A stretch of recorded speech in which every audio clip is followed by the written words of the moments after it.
How does Kubernetes backup and restore workloads? Kubernetes workload backup and restore is like making copies of your apps and their settings so you can put them back if something goes wrong. Backup. Kubernetes doesn't have a built-in backup, so tools like Velero are used. Velero takes snapshots of your application's data stored in persistent volumes, like databases, and saves the Kubernetes configurations, YAML files describing your deployments, services, etc. It stores these backups in a safe place, often cloud storage, like AWS S3. Think of it like photocopying your important documents and storing them in a fireproof safe. Restore.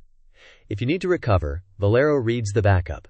It uses the saved configurations to recreate your Kubernetes objects. It then restores the data into the persistent volumes.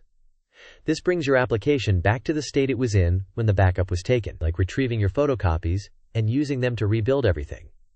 This ensures minimal downtime and data loss. Want to master Kubernetes and more? Quick Techie has books, Linux Foundation certification preparation, trainings, interview questions and answers, and much more. Visit quicktechie.com now.